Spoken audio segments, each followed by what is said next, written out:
Samedi, c'est Jésus. Dimanche, c'est Jésus. Moi, je voulais vous poser une question. Vous aimez bien quand je pose des questions. C'est quoi pour vous la grâce? On dit souvent, oui, Dieu fait grâce. La passion, c'est une personne. Mais finalement, au final, c'est quoi la grâce en fait? C'est une faveur qu'on n'a pas méritée. D'accord.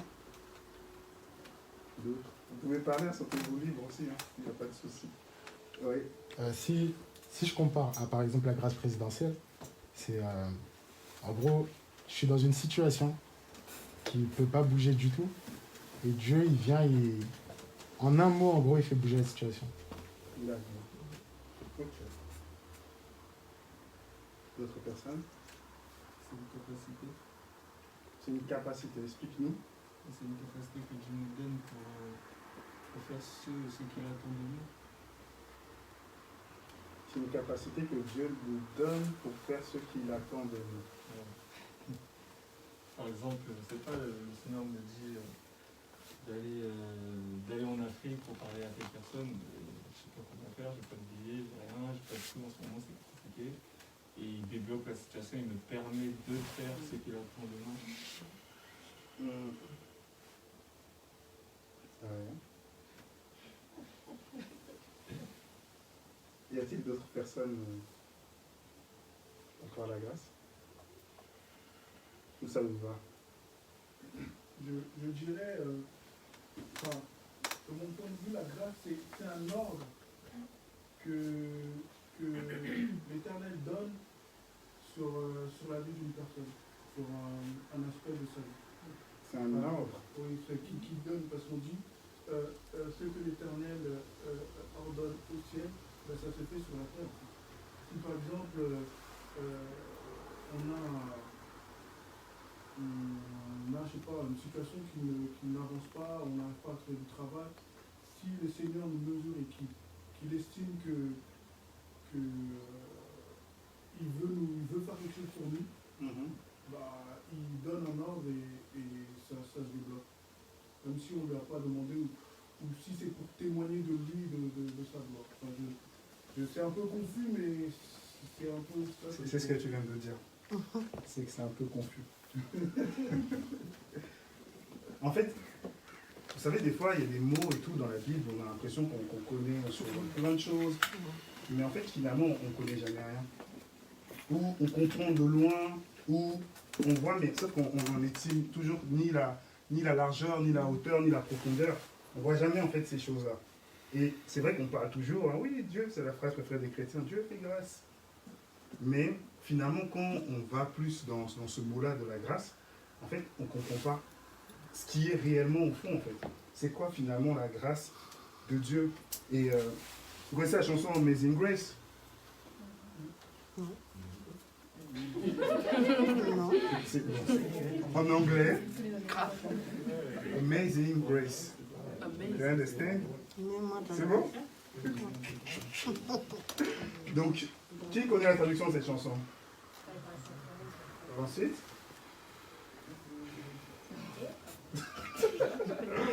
Dis-nous, Elodie. Je ne connais pas la version française. Ah bon? La traduction, quelqu'un a la traduction de cette chanson? Non? La grâce, la...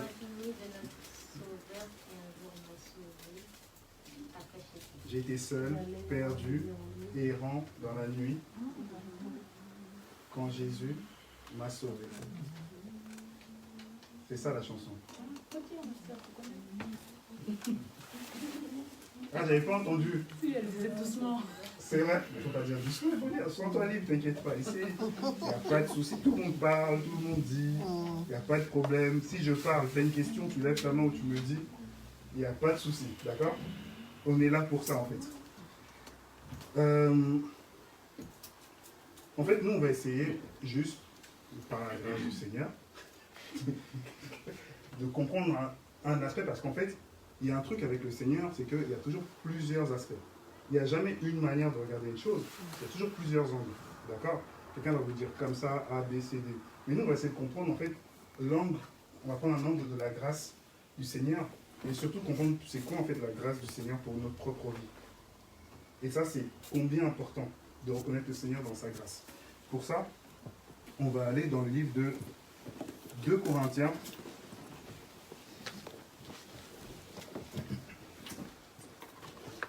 2 Corinthiens 11. Erika, tu peux faire passer une minute.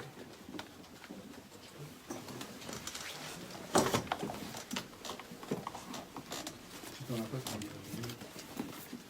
tu C'était, je crois. je fais passer avant. C'est pas grave.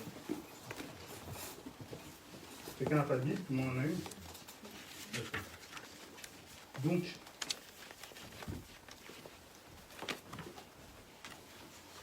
toujours, je vous explique toujours, hein, avant qu'on puisse bien comprendre pourquoi on dit ça, toujours le contexte. J'ai déjà eu à vous l'expliquer, celui de Paul avec le livre aux Corinthiens. Je vous disais que, ça on le voit dans le chapitre 10, que l'église en fait de Corinthe remettait en question Paul, parce que quand Paul quand il écrivait sur ses lettres, il était menaçant, on voyait il était fort, et quand il était en phase 2, il faisait peur à personne, il n'était pas éloquent, ça on le voit pour ce contexte-là. Si personne peut regarder vite fait en même temps 2 Corinthiens 10, 10, mais on va lire le 11, hein, juste pour appuyer ce que je dis. Quelqu'un peut lire 2 Corinthiens 10, 10?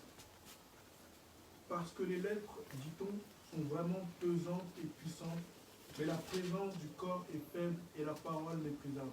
Merci. En fait, ça c'est ce qu'on disait de Paul, quand on le voyait. Vous voyez? Et donc, l'église de Corinthe le remettait en question. En gros, comment il est, c'est quoi ce type? Il passe sa vie en prison, il impressionne personne quand il parle, mais quand il écrit, dans ses lettres, on voit quelque chose, etc. Et c'était ça, cette deuxième lettre aux Corinthes, c'est que Paul, en fait, l'église l'a reconnu à nouveau, parce qu'il avait remis en question dans le premier livre de Corinthiens. Donc là-dessus, voilà, on revient par rapport à ça. Maintenant, nous ici, on va avoir une assez grande lecture. On va aller dans Corinthiens 11, 2 Corinthiens 11 toujours, excusez-moi. On va essayer de lire du verset 16 au verset... non, excusez-moi, du premier verset... Attendez, oula. Voilà, on va lire du verset 12, 2 Corinthiens 12, du verset 1 jusqu'au 10. 2 Corinthiens 12, 1 jusqu'au 10. Au 10, ouais, jusqu'au verset 10.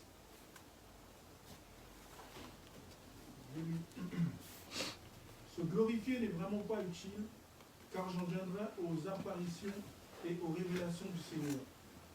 Je connais un homme en Machia, il y a 14 ans passés. Si ce fut dans le corps, je ne sais. Si ce fut hors du corps, je ne sais. Elohim le sait, qui a été enlevé jusqu'au 3e ciel. Et je sais que cet homme, si ce fut dans le corps ou si ce fut hors du corps, je ne sais. Elohim le sait. A été enlevé dans le paradis et a entendu des paroles ineffables, ce qui n'est pas légal pour l'être humain de raconter. Je me glorifierai d'un tel homme, mais je ne me glorifierai pas de moi-même, si ce n'est de mes faiblesses. Car si je voulais me glorifier, je ne serais pas un insensé, car je dirais la vérité, mais je m'en abstiens, afin que personne ne m'estime au-dessus de ceux qui me voient être ou de ceux qui l'entendent dire de moi. Continue. Oui, continue. Et de peur que je ne m'élève à cause de l'excellence de ces révélations, il m'a été mis une écharde dans la chair, un ange de Satan pour me frapper, afin que je ne m'élève pas. À ce sujet, 3 fois j'ai prié le Seigneur afin qu'il s'éloigne de moi, et il me dit, ma grâce te suffit, car ma puissance s'accomplit dans la faiblesse. Je me glorifie donc très volontiers plutôt dans mes faiblesses, afin que la puissance du Mashiach fixe sa tente sur moi. À cause de cela, je prends plaisir dans les faiblesses, dans les injures, dans les calamités, dans les persécutions et dans les affreuses calamités pour Mashiach, car quand je suis faible, c'est alors que je suis fort. Je suis devenu insensé en me glorifiant. Non, c'est bon, on doit s'arrêter là. Merci Amen. beaucoup. Amen. Ici, on voit que, comme je vous disais, on a remis en question son apostolat, etc. Parce que on regardait Paul comme étant quelqu'un de faible. D'accord? Et c'est là-dessus que nous, on va d'abord voir qu'est-ce que c'est en fait déjà la première chose, cette faiblesse par rapport au Seigneur. Ok? Pour comprendre aussi la grâce. Pour aller, on va garder 2 Corinthiens 12 et on va aller dans Ésaïe, dans le livre d'Ésaïe 53.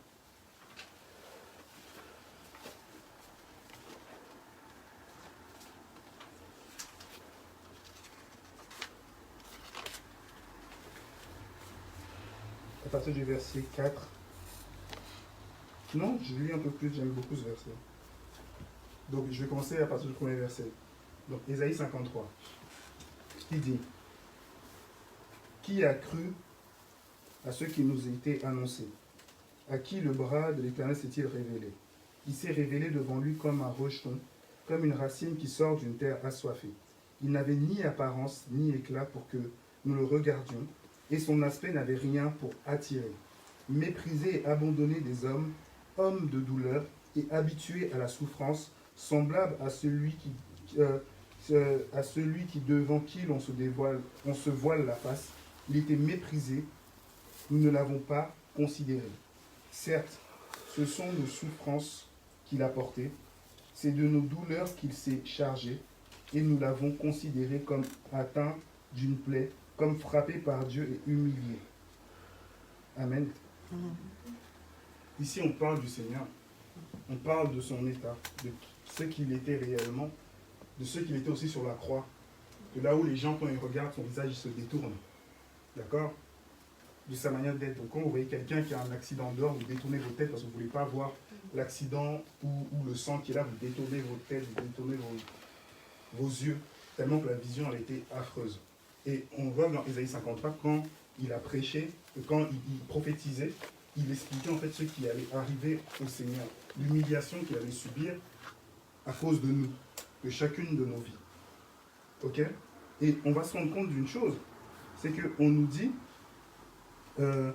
c'est de nos douleurs qu'il s'est chargé.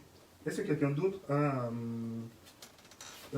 non, à partir du 4, ce sont de nos souffrances qu'il a portées. Quelqu'un d'autre a un autre mot au 4? Et c'est de nos douleurs qu'il s'est chargé. Il a porté nos maladies. Il a porté nos maladies. Ouais. Il s'est chargé de nos douleurs. Est-ce que quelqu'un a nos infirmités aussi? Non? D'accord. Il y a aussi une autre version où on parle aussi des infirmités et des douleurs. En fait, il y a le même mot, c'est le même mot douleur, c'est le même mot infirmité en grec. Ok? Et ce même mot-là, en fait, on va se rendre compte que le même mot infirmité, douleur, c'est le même mot que faiblesse. C'est exactement pareil. Et ici, nous, on va comprendre une chose, c'est que le Seigneur, en mourant sur la croix, en fait, il a porté nos faiblesses. Ok? En tant qu'homme, on est tous faibles. Personne ici n'est fort. On ne va pas se mentir. Personne ici n'est fort. Ça n'existe pas. Le Seigneur, il est venu pour nous qui sommes faibles. Il n'est pas venu pour nous qui sommes forts. Sans le Seigneur, personne n'est fort. Personne ne peut réussir. Personne ne peut rien. J'ai déjà eu à vous expliquer ce témoignage-là quand j'étais en formation. J'avais validé quasiment tous mes trucs haut la main. Et depuis le collège, il n'y avait plus un truc. En fait, je n'ouvrais pas mes cahiers. Tout était facile. Je n'avais pas besoin d'ouvrir mes cahiers pour réviser ce qu'on disait. Je retenais, je faisais. J'avais toujours la moyenne. Et ce qui s'est passé, c'est que je suis arrivé devant ces exercices qu'on nous présentait et mon cerveau, il s'est arrêté. C'est-à-dire que je n'avais plus la capacité de comprendre. Ça faisait longtemps que ça ne me faisait pas ça. J'avais l'impression qu'il y avait un mur au-dessus de ma tête. Je ne comprenais rien. Mais vraiment rien. J'étais perdu. Je suis rentré, je disais, mais Seigneur, qu'est-ce qui m'arrive? C'est quoi ce truc là où je comprends absolument rien? On dirait qu'on m'a bloqué mon cerveau. On dirait que je ne sais pas quoi. Et le Seigneur, il m'a dit une chose. Quand je suis rentré dans ma formation, en fait, j'étais sûr de moi.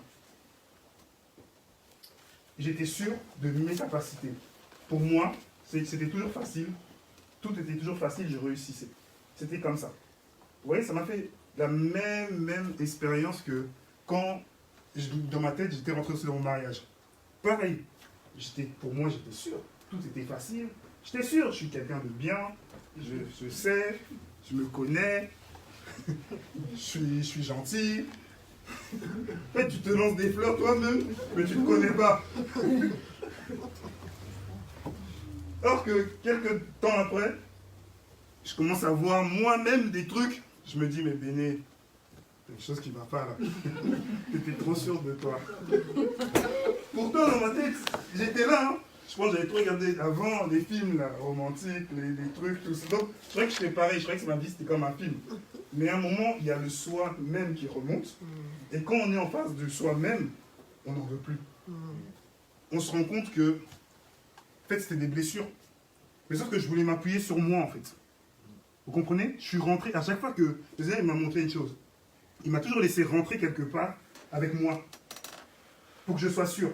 Je suis rentré en formation avec moi-même, j'étais sûr. J'ai l'expérience, j'ai la capacité. En fait, j'avais presque 15 ans d'expérience. Je dis, bon, c'est facile.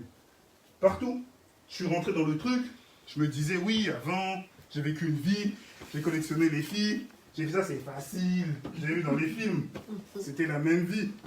En fait, dans toutes les choses, j'ai appris, mais quand je me suis pris une balayette par le Seigneur, ça m'a cogné. Mais c'était pas fini. J'ai pris un coup de coude après. Il t'a achevé. C'est pas fini. Il est redescendu encore.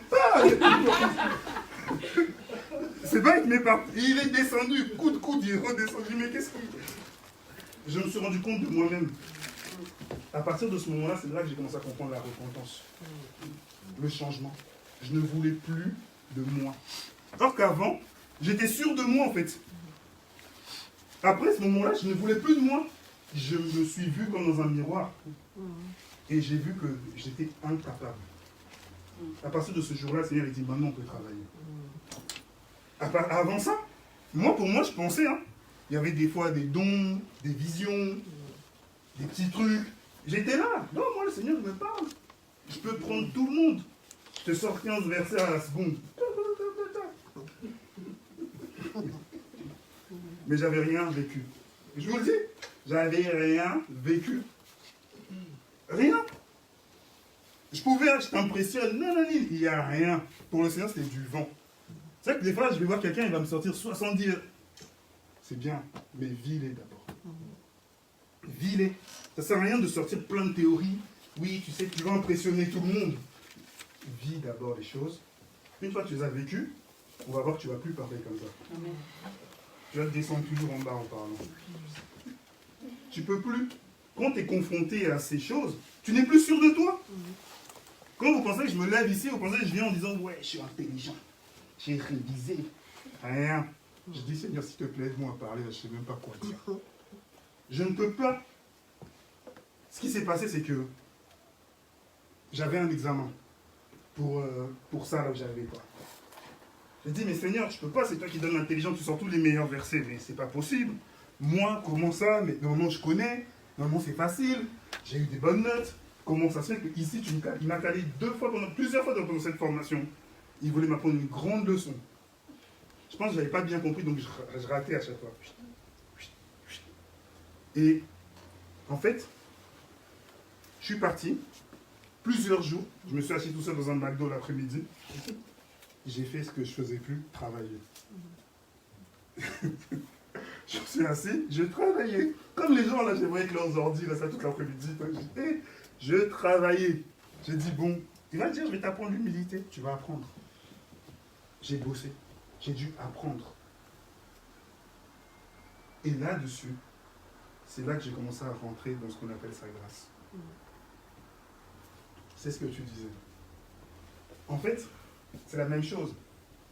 Pareil, quand je me suis rendu compte de moi-même, quand je me suis marié, après, j'ai commencé à expérimenter ce qu'on appelle sa grâce. Parce qu'en fait, je me suis humilié. J'ai dit, en fait, Seigneur, en vrai, je ne sais pas faire.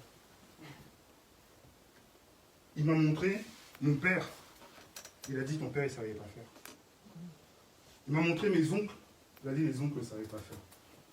Il m'a dit, toi tu as appris des films. Dans les films, ils ne savent pas faire. Il n'y a jamais la suite. Ils font une fête, ils dansent, oh, c'est fini. Tu vois les noms des gens. Toi tu pleures, oh c'était beau. Mais la suite. Tout ça, ça m'avait éduqué. Mais jamais je me serais appuyé sur le Seigneur. Jamais je pouvais vivre sa grâce. Jamais. Pourquoi on a pris, on repart dans le livre de 2 Corinthiens. Pourquoi on a pris l'histoire de Paul? Paul, comme je l'ai dit, il était méprisé. Quand vous lisez Paul, si on l'aurait vu, on serait en train de rigoler, c'est ça Paul. Vous n'aurez pas dit c'est lui. C'est-à-dire c'est ça Paul. C'était ce qu'il disait, hein. Mais eux ils l'ont vu. On dit donc Paul là qu'on lit là, il est comme ça. Il parle peut-être. Oui, mais c'est pas possible. C'est comme ça qu'on le voyait. Il n'était pas éloquent. Il n'était pas impressionnant. Il n'avait pas de charisme. Vous voyez un mec comme ça. Vous dites c'est ça Paul. Et en plus il passe sa vie en prison. Paul, il leur a sorti son CV. Il leur a dit qu'il a été fouetté plusieurs fois. Il leur a dit qu'il a été en prison plus que tout le monde. Il leur a dit qu'il a été emmené pour mourir plusieurs fois. Pourquoi? Et quand on a lu tout à l'heure, ça c'est un débat chrétien là où on dit, c'était quoi en fait ce qu'il disait quand il dit dans verset 9, dans le verset 8, 3 fois j'ai supplié le Seigneur d'éloigner de moi. Et il m'a dit, ma grâce te suffit car ma puissance s'accomplit dans la faiblesse. Et il y en a certains, il y a écrit l'écharde. D'accord? Et souvent, en fait, quand on parle de cette écharde-là, c'est vrai, une écharde quand on l'a dans la peau, c'est compliqué. Maintenant, pour d'autres courants chrétiens, ils vont dire que c'est une maladie.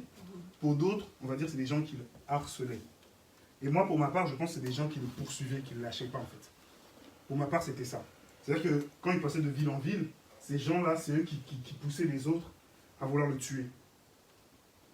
Et en fait, Paul, il en avait marre. Il le dit, même par rapport à quand il était en train d'attendre Tite, il dit qu'il était angoissé parfois. Il était angoissé parce qu'on l'a déjà lapidé. Vous savez c'est quoi être lapidé? On vous jette des pierres partout sur la tête. Il est sorti pour mort dans le coma. Et donc, ça veut dire qu'il avait toutes ces choses-là, en fait, qui étaient là aussi autour de lui. Et quand il explique ça, quand il dit « Seigneur, aide-moi, débarrasse-moi de ça », le Seigneur lui dit « Ma grâce te suffit ». Est-ce que vous comprenez?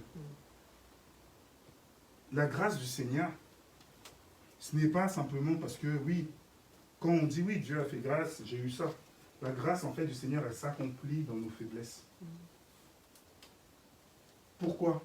Parce que tout à l'heure, quand on a lu dans Ésaïe, quand le Seigneur il est mort, en fait, il a porté tes faiblesses dans son corps. D'accord? Il a porté tes maladies dans son corps. Il a porté tes péchés dans son corps.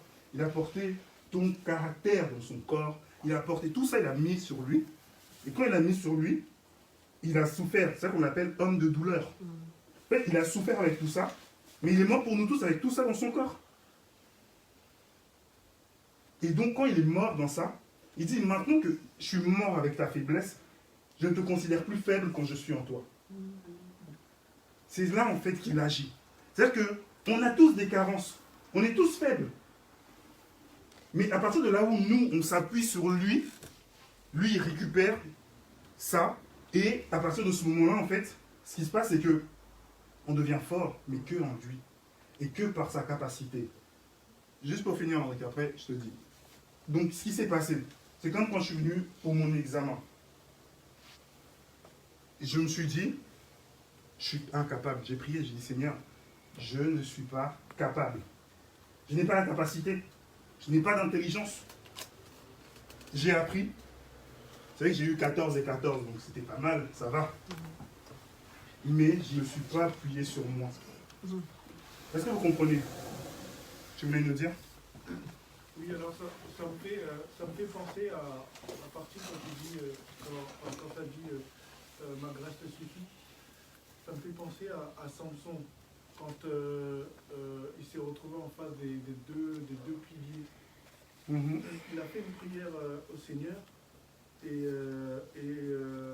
dans le passage, ça nous dit oui, l'esprit est descendu une dernière fois sur Samson et c'est à partir de là qu'il a récupéré toutes ses forces, voire plus, et il a pu détruire les deux piliers qui a fait que tout le monde est mort. C'est la même chose, exactement. C'est là-dessus que la grâce du Seigneur, elle agit en fait. Comme tu as donné cet exemple-là. Et en fait, le Seigneur, il sait que tu es faible, nous sommes tous faibles. Il connaît nos faiblesses. D'accord? Nos faiblesses peuvent être un sujet de moquerie, comme c'était pour Paul. Mais lui, il me dit que je me glorifie. Parce qu'en fait, c'est lorsque je suis faible que Dieu est quoi? En fait, il a compris que la faiblesse que tu donnes au Seigneur, ça te rend fort. Tu ne t'appuies pas sur ça. Il y en a, lorsqu'ils rencontrent la faiblesse, qu'est-ce qu'ils font? Ils s'enfuient. Ils s'éloignent du Seigneur. Au lieu de lui donner la chose, en fait, nous, on s'enfuit, on disait, je suis incapable, Seigneur, reste loin de moi. Moi, je reste loin de toi. Comme ça, on est d'accord parce que je suis indigne. Ça n'a rien à voir. Change ta pensée. Lorsque tu es faible, tu présentes cette faiblesse au Seigneur en disant, Seigneur, je ne sais pas faire, je ne connais pas, je ne sais pas comment emmener les choses. Et à ce moment-là, lui, il dit, d'accord, comme tu m'as donné, je vais t'aider, c'est moi qui vais venir maintenant. Parce que dans tes faiblesses, ma force est suffisante. Vous comprenez? Et c'est important. À partir de là, maintenant, tu rentres dans la grâce du Seigneur.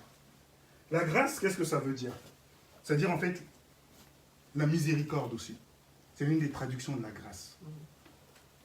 C'est la miséricorde du Seigneur. On nous dit dans les écrits que c'est le temps de la grâce, mais c'est le temps de la miséricorde. C'est la miséricorde du Seigneur. Dieu a fait grâce. En fait, le Seigneur, il m'a fait miséricorde. C'est-à-dire que quand toi, tu es faible, le Seigneur, en fait, il t'accorde sa miséricorde. Et il vient te remplir. Aucun de nous n'est arrivé au ciel. Donc, aucun de nous n'est capable, en fait. On dit personne ne le cherche. Tous ont péché. Personne. Donc, pour chercher le Seigneur, c'est que par sa grâce. Mais si tu n'arrives pas à le chercher, si toi, tu ne lui remets pas ça entre ses mains, tu ne pourras pas le chercher. Est-ce que vous comprenez? Si vous n'êtes pas capable d'une chose, c'est là qu'il faut lui donner.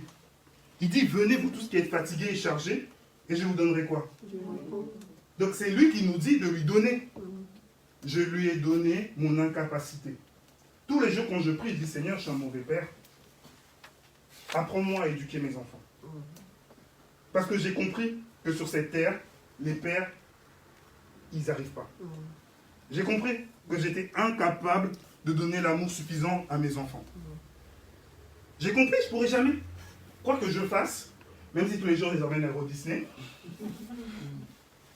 il y aura un problème. Ils ne seront pas comblés. Il y aura un problème. Et je me sentirai insuffisant, et je vais me sentir frustré. Et surtout si je vois que eux, ça marche mal, ceux que je mets en place, forcément, je ne vais pas être bien. Et je vais lâcher l'affaire. Donc, au lieu de m'appuyer sur moi, je m'appuie sur le Seigneur. Vous comprenez? Je dis, Seigneur, je ne sais pas éduquer. Mes pères, mes grands-pères, mes arrière-grands-pères ont transmis des choses, mais ça fait que des erreurs. Parce que les hommes qui sont sortis, ils n'étaient pas droits devant toi. Leur âme n'était pas droite devant toi. Et ça a créé des gens déviants. Et moi, j'ai besoin que tu m'enlèves ça et que tu mettes quelque chose de nouveau en moi pour que maintenant, ça soit droit. Parce que c'est toi qui as créé l'homme, c'est toi qui as créé toutes choses, et j'ai besoin d'apprendre du Créateur. Mais pour ça, il faut que tu reconnaisses ta faiblesse et que tu lui donnes. Aujourd'hui, surtout les chrétiens, je connais déjà. Surtout les chrétiens, il ne faut jamais leur dire que quelque chose ne va pas. Jamais. Ils se prennent pour qui? Ils se prennent pour qui? Comment ils peuvent me dire ça? Moi, tu ne me connais pas. Non, je ne te connais pas. Est-ce que Dieu même te connaît? Il y a un manque d'humilité dedans. Parce qu'on n'a pas appris, en fait, à reconnaître nos faiblesses. David, l'homme selon le cœur du Seigneur, c'était un grand guerrier, n'est-ce pas? Aucun de nous n'aurait tenu au combat contre lui. Même à 70 ans, il se battait encore. Mais il reconnaissait ses faiblesses. C'était ça sa force. il a déposé toutes ses faiblesses devant le Seigneur. Seigneur, je ne suis indigne de ça. Je ne peux pas faire ça. Je suis incapable. Mais quand tu déposes tes faiblesses, c'est parce que tu veux changer. Amen. C'est pas je parle blablabla. Bla, bla, bla. C'est parce que tu désires changer. C'est pour ça que je vous disais qu'il y a des choses là où j'ai galéré. Pourquoi? Parce qu'en fait, je ne comprenais pas. Parce qu'il n'y avait pas le changement dedans. J'ai dit, Seigneur, je reconnais, c'est vrai, c'est toi qui donnes l'intelligence, la capacité, mais je recommence le truc, ça ne marche pas. Je recommence, ça ne marche pas. Parce qu'il n'y avait pas le besoin ou l'envie de changer. Mais Seigneur, il veut qu'on change pour être à son image. Il veut qu'on lui ressemble, en fait. Mais pour lui ressembler, il faut que lui il soit en nous. Mais pour qu'il soit en nous, il faut la place. Et souvent, en fait, la faiblesse, si ce n'est pas le Seigneur, vous savez qu'est-ce que ça crée? L'orgueil. Parce que là où tu es faible, c'est là où tu auras plus d'orgueil. Vous vous souvenez, dans la Bible, Ananias et Saphira, ils ont fait une chose. Il fallait vendre les biens et le mettre au pied des apôtres pour tout le monde. Et ils ont fait quoi? Ils ont vendu, mais ils ont donné la moitié de l'argent. Alors, Pierre leur dit une chose. Satan a rempli quoi? Le cœur. Dans leur cœur, c'était Satan qui était là. Pourquoi? Parce qu'en fait, ils n'ont pas reconnu leur faiblesse. Alors, quand tu ne reconnais pas ta faiblesse, c'est Satan qui vient maintenant. Est-ce que vous comprenez? C'est lui qui vient mettre l'orgueil dedans.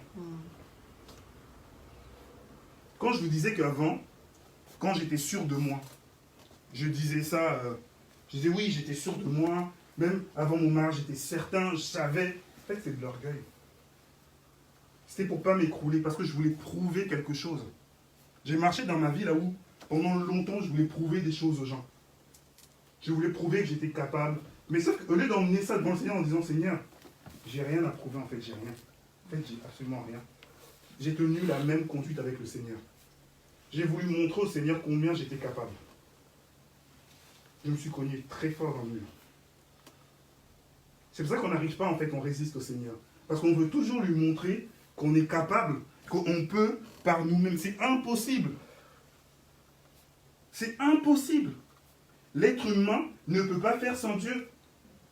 C'est comme si tu me disais à la cuillère d'aller toute seule pour aller prendre le riz. Elle ne peut pas. Et il y en a, aujourd'hui, ils vont me dire, oui, non, c'est l'émancipation. Non. Si tu as une cuillère, c'est-à-dire que c'est Satan qui t'utilise ou c'est Dieu. Soit l'un, soit l'autre. L'orgueil avait pris la place. La fierté avait pris la place. J'étais capable de dire à une personne, je vous le dis, hein, moi je peux rester 2 ans sans lire la Bible. Hein. Vous, les chrétiens, vous ne connaissez rien. Vous voyez comment l'orgueil parlait? J'étais fou. Je disais à quelqu'un, ouais, ça faisait au moins 2-3 ans. Je lui disais en plus, oh, vous lisez, ça ne sert à rien de lire la Bible, c'était dépassé ça. C'était il y a longtemps. C'est pas. Je disais n'importe quoi. Mais le pire, c'est que j'étais sûr de moi. Avec les brides que j'avais, j'étais sûr de mon but, j'étais sûr que Dieu est avec moi. Complètement à côté. Là, je meurs, je vais tout droit en enfer. J'aurais dit, mais Seigneur, pourquoi aussi? Non, non, non, c'est moi qui ai raison. Tellement que l'orgueil était là, j'aurais pu dire au Seigneur que c'était moi qui avais raison, pas lui. J'étais aveuglé. C'est pour ça que le Seigneur, il nous met une bonne balayette. S'il voit que c'est pas assez, il redescend pas, coup de coude. C'est pas assez, il descend son pied. D'où il veut qu'on meure. Pour que ces choses n'habitent plus en nous. Vous voyez? Et là, quand on est comme ça, on vit ça. Et vous commencez à comprendre, en fait, c'est quoi la miséricorde du Seigneur. C'est quand vous venez avec votre cœur humble, rabaissé, détruit, meurtri, réclamant du changement. Alors là, sa grâce, maintenant, elle vient. Elle dit, voilà mon enfant qui me reconnaît. Voilà mon enfant qui veut changer. Le Seigneur, c'est pour ça que l'état, il faut reconnaître son état. Je vous le dis, c'est important. Aujourd'hui, quand on dit aux gens, est-ce que ça va accepter? Je dis, oui, moi je crois. Tu crois? Très bien. Mais tu ne peux pas croire sans avoir le changement. Ça n'existe pas. Ça n'existe pas. Tu ne peux pas être le même hier, aujourd'hui et éternellement. Il n'y a qu'un rabbi. Et ce n'est pas toi. Tu ne peux pas vouloir accepter le Seigneur et tu ne changes pas. Ça n'existe pas, tu es à côté. Il faut arrêter dans ce cas-là. Il faut changer. Tu portes après en toi la nature du Seigneur. C'est-à-dire que tout ce que tu fais, on reconnaît le Seigneur en toi. Tout.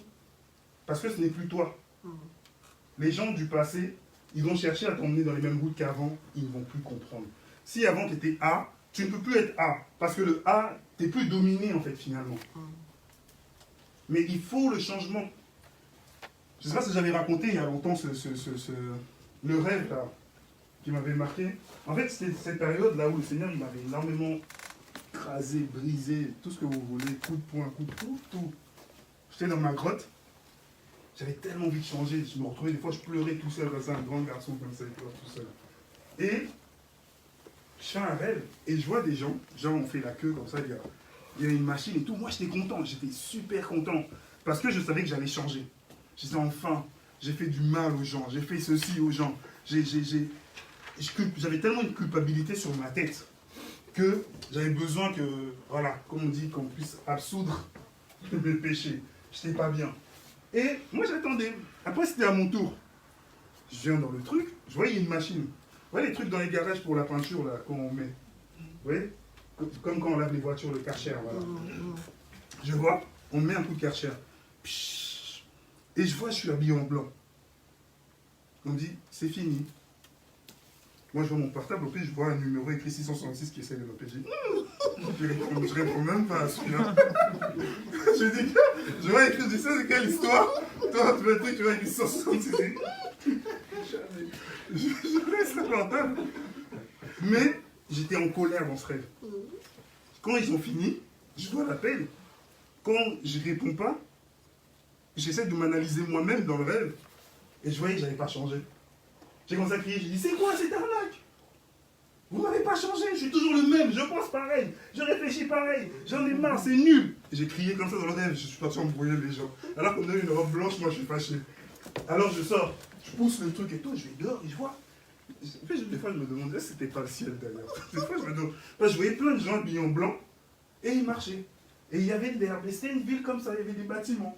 Et les gens ils marchaient, mais moi j'étais tellement énervé. Parce qu'à l'intérieur, j'étais comme ça, je parlais tout seul. Ouais, mais n'importe quoi, c'est quoi cette histoire de Bible là? On nous dit tu dois changer, ils ne changent même pas. Et moi, je râlais comme ça dans le rêve. Je râlais. Et après, je suis arrivé dans une voiture, il y avait un ange. J'avais un ami à l'époque qui. C'était un frère à l'époque. Maintenant, c'est le musicien de tous les rappeurs en France. Et en fait, c'est depuis la perte de son enfant qu'il a complètement tourné. Et je voyais, il y avait un ange.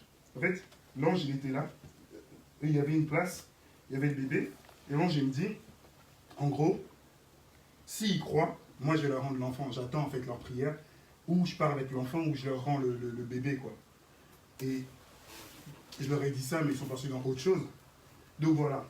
Mais ce qui est important dans cette histoire, c'est que le changement, je le voulais tellement, mais je ne l'ai pas vu tout de suite, en fait. Et à partir de là, le Seigneur, il a commencé à construire. Parce que moi, je pensais que c'était tout de suite, ça y est, tu as lu la Bible 3 versets, tu as fait 4 prières, ça y est. Tu es une nouvelle personne. Non. Il a commencé maintenant à me former à l'intérieur. Il continue toujours à me transformer, à me changer. Il le fait, il le fait, il le fait. Et je me suis vraiment remis à lui pour ça. Parce que j'ai été confronté à moi-même. Et là, c'était pas fini, c'était que le début. Donc après, j'ai été confronté dans d'autres choses, que ce soit au travail, que ce soit dans ma vie de tous les jours, que ce soit dans mon mariage, que ce soit avec mes amis, que ce soit dans toutes les choses. Et puis là, il m'a confronté et il a commencé à m'épurer, en fait. Vous comprenez? Mais parce que j'ai voulu changer. Parce que j'ai vu mon état. J'ai vu que c'était la comédie toute ma vie, en fait. J'ai vu que je faisais les choses que pour plaire aux autres. J'ai vu que je voulais être aimé des autres, ou être acclamé des autres, ou être reconnu des autres. Et qu'en fait, ça ne servait strictement à rien. Parce que quand je souffrais, ils n'étaient pas là. Quand je pleurais, ils n'étaient pas là. J'ai vu que je me suis retrouvé vite seul, en fait. Que ça ne servait à rien. Qu'il n'y avait personne. Et j'ai vu que le Seigneur était là. Et c'est là la réalité. Vous savez, dans la vie chrétienne, on est seul avec le Seigneur aussi. On peut même avoir plein d'enfants. On peut être marié, on peut être entouré. On est toujours seul avec le Seigneur à un moment. Il y a la communion fraternelle. C'est bien, c'est important. Mais il y a aussi ce côté-là avec le Seigneur. Et à un moment, tes frères et sœurs, ta famille, tout le monde peut partir. Et si tu n'as pas le Seigneur, tu vas sombrer. Combien de chrétiens m'ont dit, je me sens seul? Combien? Ça fait partie de ça. Parce que le Seigneur, il nous apprend à s'appuyer que sur lui. Que sur lui. Pas sur comment les gens vont t'applaudir, te reconnaître, dire t'es ci, t'es ça, t'acclamer. Non, c'est que lui en fait. Et c'est là qu'on puise notre force. C'est là qu'on vit la grâce. Tu ne sais pas puiser la force dans le Seigneur, dis-lui et dépose-lui. Mais change. Désire ce changement. Et il est vrai. Devant les hommes, des fois on paraît nul, mauvais, pas assez, incapable. Mais devant le Seigneur, on est grand et fort. Aujourd'hui, on parle toujours de ce Paul, eux, à Corinthe, qui remettent en question. Mais eux, on ne parle pas d'eux, on ne les connaît même pas. Ces gens-là, là. Mais c'est Paul qui continue toujours à nous parler jusqu'à aujourd'hui. Est-ce que vous comprenez? Par ses lettres. C'est vrai que ça n'a rien à voir, en fait. Le Seigneur, c'est lui qui élève. C'est lui qui rabaisse. C'est pas les hommes. Si tu as un poste, une carrière, ce que tu veux, tu as pas, c'est le Seigneur qui élève et qui rabaisse. Peu importe la hauteur. Même il y a le président, c'est le Seigneur qui l'a placé là, en fait. Vous comprenez? Donc pourquoi, en fait, s'appuyer sur les autres? Pourquoi? On cherchait. Comme je l'ai dit, hein, moi j'étais comme ça. Hein. Je cherchais, je sais pas. Je sais pas ce que je cherchais. Je regrette des fois, je me dis, mais je me serais giflé aujourd'hui, je me serais vu comme ça. Qu'est-ce que je cherchais? Des cheveux jaunes des fois, des cheveux rouges. Hein, monsieur Hendrick? Parce qu'il sait, on se sait comment on était dans les bêtises, dans des... En fait, des fois je me pose la question, on pouvait être loin, plus loin que Melun, mais on va dans les fêtes à Cergy-Pontoise, pour faire quoi? Pour faire quoi? En fait, après le lendemain on repart, tu vois, pas encore ailleurs, après c'est des bagarres, mais c'était n'importe quoi. Mais pour nous, c'était bien, on est cool, voilà, on est là. Aveuglé totalement. C'était n'importe quoi. En fait, je me dis, mais Seigneur, tu nous as sorti d'un truc, mais on ne voit pas, en fait, pour nous, c'est ça, c'est la vie, c'est comme ça. Mais c'est faux. En fait, il y avait notre orgueil, il y avait nos blessures, en fait, qui étaient devant. C'était ça, en fait. Même quand on s'approchait du Seigneur, on s'approchait du Seigneur avec orgueil. On ne s'approchait jamais avec l'humilité. Venez avec un cœur humble devant le Seigneur. Venez comme étant incapable, en fait. Ne viens pas avec orgueil, comme si tu connaissais. Viens sans rien.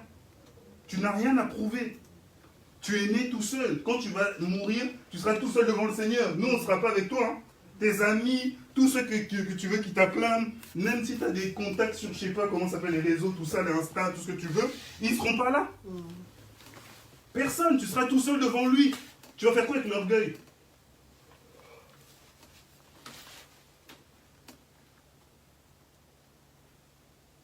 Désirons ça.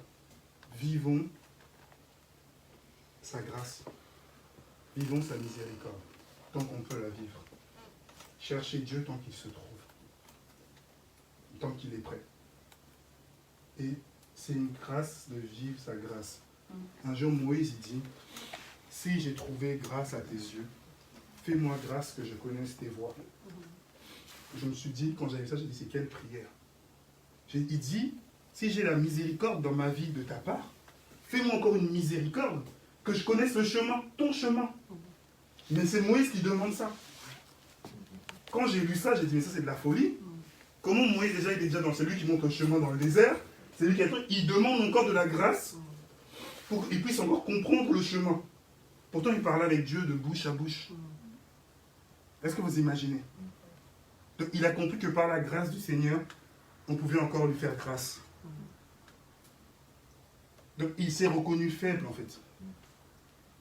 malgré tout ce qu'il avait, il n'a pas vu son statut, mais lui-même s'est reconnu faible. Et on va voir que tous les grands hommes de Dieu de la Bible, en fait, ils sont tous humiliés, sont reconnus faibles. Moi, je suis incapable, ils ont souvent dit. Moi, je ne peux pas le faire. Ce n'est pas moi. Pourquoi tu viens me chercher moi? Je ne suis qu'un berger. Je ne suis que le dernier de ma famille, comme David. Je ne suis qu'un berger. Je ne suis... Mais toi, tu arrives avec un CV. Moi, je suis. Ça ne marche pas. Donc aujourd'hui, lâche ton CV. Lâche tout ce que tu connaissais. Et vis la grâce du Seigneur. Dans la difficulté, tout le monde va dire, mais comment tu fais? En fait, toi-même, tu ne sais même pas comment tu fais. Puisque c'est sa grâce. En fait, c'est ça, la grâce. En fait, toi, ça te dépasse toi. Puisque dans la douleur, là où les autres, ils pleurent même. Oui, toi, tu pleures pas. T'es là. Je supporte. Mais comment? Je supporte. C'est la grâce du Seigneur. C'est là qu'elle est réelle. On la voit quand on doit supporter. Vous comprenez? Donc quand tu dis Dieu me fait grâce, oui, tu as compris en fait que sa force en fait, elle était dans tes faiblesses. C'est ça la vraie grâce du Seigneur. Cette miséricorde. Mais elle agit dans les faiblesses. 3 fois j'ai prié et il m'a répondu, ma grâce te suffit. Et elle lui a suffi. Y a-t-il des questions par rapport à ça? Il n'y a pas un autre cadre autre que la faiblesse où on peut obtenir grâce? Il fait grâce à qui il veut faire grâce. Par la faiblesse, la grâce s'exprime, mais il fait grâce à qui il veut. Comme il veut. Il donne des comptes à personne. Et c'est là que tu parlais, tout à l'heure on parlait de grâce présidentielle. Il fait grâce à qui il veut. La grâce présidentielle, c'est un pouvoir qui est octroyé au président de la République qui a le droit de libérer un prisonnier une fois par an. Comme du temps de Pilate. Et c'est la même chose qui est octroyée. Et donc, de temps en temps, le président, il peut libérer un prisonnier. Et là aussi, c'est une forme de grâce. C'est pour ça que je disais ça. Mais cette grâce-là, nous, on vit en tant qu'enfants du Seigneur, c'est dans nos faiblesses qu'elle s'exprime. Et qu'on la voit, en fait. Y a-t-il d'autres choses par rapport à ça? Je voulais juste rebondir je voulais juste lire un verset dans Naïm 1, au verset 7. Il dit, il est bon, il est une forteresse au jour de la détresse, et il connaît ceux qui se confient en lui. En gros, ici Naïm dit une chose, que Yahweh est bon, il est une forteresse en gros pour ceux qui sont dans la détresse. Et il connaît ceux qui se confient en lui.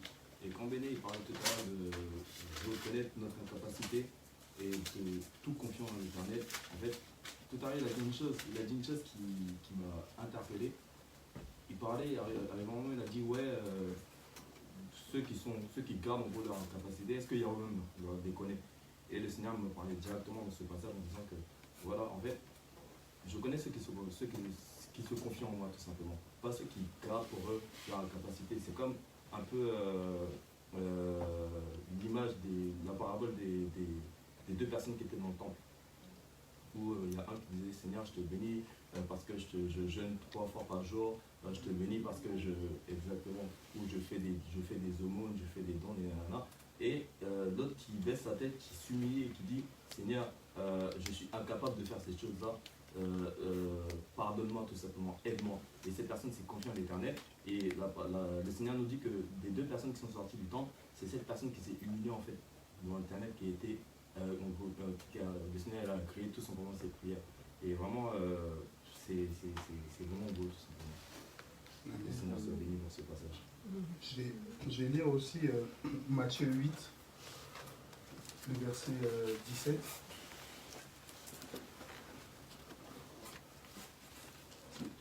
Matthieu 8, verset 17. C'est ce qu'on disait tout à l'heure. Ça dit, ainsi s'accomplit la parole du prophète Ésaïe, il a pris nos infirmités et il s'est chargé de nos maladies. Et le mot infirmité, pour d'autres, on dit qu'il a pris nos faiblesses. D'accord? Donc il ne faut pas oublier qu'en fait, nos faiblesses, lui, il les a déjà pris en lui. Donc quand on se confie en lui, c'est-à-dire qu'on croit. Je ne sais pas si vous comprenez. On doit croire que le Seigneur a pris nos faiblesses. Bien qu'on se voit faible, mais on croit que lui les a pris et que lui se charge du reste. Sans croire, sans cette foi-là, sans ces choses, on ne peut pas. Il faut croire réellement. Croyez, vous le verrez s'accomplir. Il faut croire qu'il a pris. C'est pour ça que je vous disais, des fois il y a beaucoup de choses là où on vit avec le Seigneur, mais on n'y croit même pas. Quand tu viens devant lui, il dit que venez avec assurance près du trône de la grâce. C'est-à-dire que tu dois venir avec assurance en disant, Seigneur, tu as pris mes infirmités, tu as pris mes faiblesses, mais je viens te les confier et te les poser parce que tu les as pris. Et je crois que tu es capable de changer ça en force. Mais si toi, tu ne crois pas, c'est-à-dire que tu refoules la croix même. Sur la croix, il s'est passé beaucoup de choses. Hein. C'est là où il a pris. Il est venu, il a pris. Je prends, je mets, pour que tu paraisses juste et parfait devant le Père. Et c'est ça ce dont on croit en fait. Que lui, il a pris. Donc change ton regard. Si toi, tu regardais que tes faiblesses, change-les, donne-les. Si toi, tu croyais que tu étais arrivé, redescends. Parce que c'est l'orgueil. Qu'est-ce qui a précède l'orgueil? La chute, Et l'humilité. la gloire. C'est ça. C'est-à-dire qu'il y a une chute qui attend. Qu'on le veuille ou pas. Si on ne lui remet pas ces choses. Mais celui qui est humble, c'est là que le Seigneur, lui, le relève et l'élève. Parce qu'il se rabaisse, en fait. Donc, c'est-à-dire que lui, il peut prendre par terre et dire, viens, je te mets ici, là où je dois te mettre. Et si toi-même, tu es là, il fait, oh, qui t'a mis ici? Tu tombes. Donc, prenez ce chemin-là que lui, il a posé, en fait. Il a posé un chemin, il dit, suivez ce chemin-là. Il a déposé ça, il a dit, suivez ça, fais ça, fais ça. Alors, prenez le chemin droit qu'il a mis pour nous. Il a ouvert une voie pour nous. Et on passe par l'humilité. Il dit, si tu dois souffrir, t'inquiète pas, ma grâce te suffit. Parce que si tu dois avancer dans ton chemin, c'est ma grâce qui prendra le rôle à ta place, en fait. Ça ne veut pas dire qu'on est chrétien, on ne souffre pas sur cette terre. On n'est pas chez nous. Et lui-même, il le dit, si moi-même j'ai souffert, vous pensez que vous n'allez pas souffrir? Est-ce que le disciple va souffrir? Non, le disciple est comme son maître. Donc, il y aura des temps de souffrance, des temps d'angoisse, des temps difficiles. Mais ma grâce te suffit. Tu le feras avec amour et tu supporteras dans mon amour. Mais garde confiance en cette grâce-là. Et confie tes faiblesses. Donc voilà ce que le Seigneur m'a mis à cœur de vous partager. Y a-t-il d'autres choses? Je voudrais appuyer en fait avec 2 passages. Okay. De toute façon, tu l'as dit, qu'on doit s'approcher du trône de grâce. C'est dans Hébreux 4, verset 15-16. Il dit, car nous n'avons pas un grand prêtre incapable de compatir à nos faiblesses, lui qui a été tenté en toutes choses d'une manière semblable, mais sans péché. Approchons donc avec assurance du trône de la grâce, afin d'obtenir miséricorde et de trouver grâce pour un secours opportun. Et tu parlais de miséricorde, il parle aussi de miséricorde dans Luc 1. C'est Zacharia qui prophétisait, Zacharie. Et il a dit à la fin, « Grâce aux entrailles de la miséricorde de notre Elohim, en vertu de laquelle le soleil levant nous a visités d'en haut, pour apparaître sur ceux qui sont assis dans les ténèbres et dans l'ombre de la mort et pour conduire nos pas dans le chemin de la paix. » Donc en fait, ce que je comprends, c'est que pour qu'on obtienne justement cette grâce et cette miséricorde de la part du Seigneur, il faut qu'on reconnaisse que sans lui, on est dans les ténèbres. Et lui qui est le soleil levant, qui nous visite d'en haut justement, il nous manifeste cette lumière pour nous sortir de notre souffrance. Et voilà. Il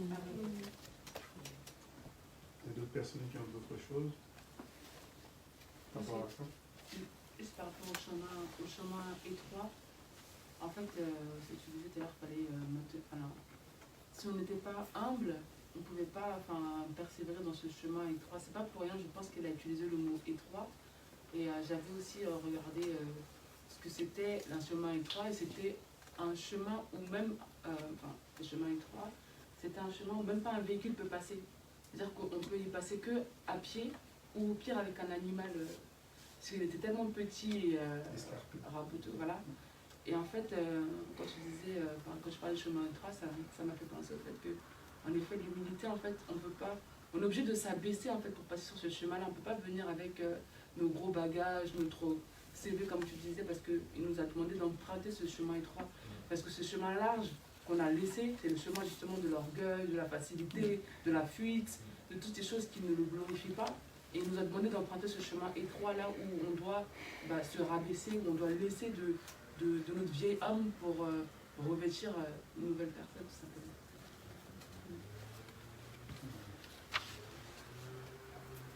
Ok. En tout cas, que le Seigneur se bénisse.